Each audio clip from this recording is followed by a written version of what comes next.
But of course, there was a bit of controversy with that as well, as some blacks actually thought this was racist because they thought it was actually just Japanese girls trying to look like black women.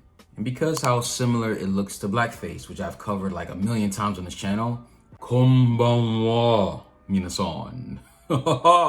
Kill this. Today's topic, ganguro gyaru. I hope I pronounced that right. This was a trend back in the early 2000s where most Japanese girls would end up tanning their skin, oftentimes dyeing their hair blonde or other colors. And as someone who was consuming and watching a lot of anime from the 2000s era, I've seen this a lot in anime and Japanese culture. Or if you were just researching Japanese culture in the early and late 2000s, you would often find images of gyarus on social media. And with anything, I think it's like a new wave of fashion and trends that happen with any kind of youthful culture. And I thought it was pretty harmless, just people trying out a new kind of fashion sense. But of course, there was a bit of controversy with that as well, as some blacks actually thought this was racist because they thought it was actually just Japanese girls trying to look like black women.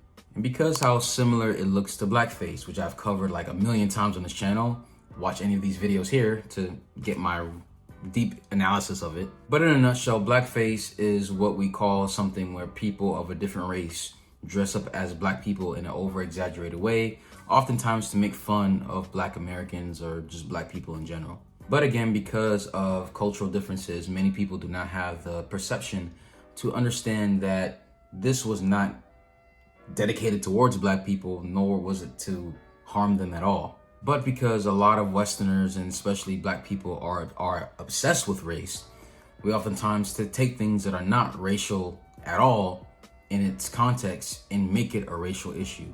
And like most things, the outrage didn't last too long. And of course, this was a trend that passed by like most trends do. But I really do think this is another case of cultural misinterpretation of things.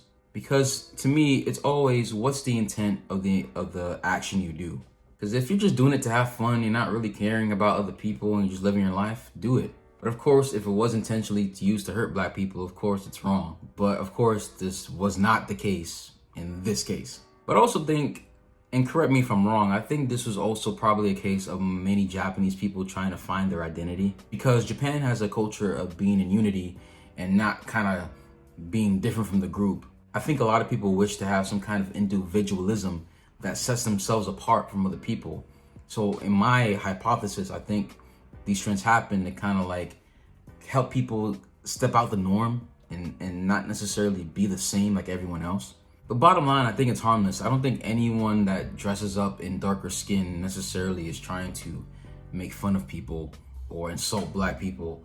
I just think that people are just doing what they do best, and that's following trends that come and go.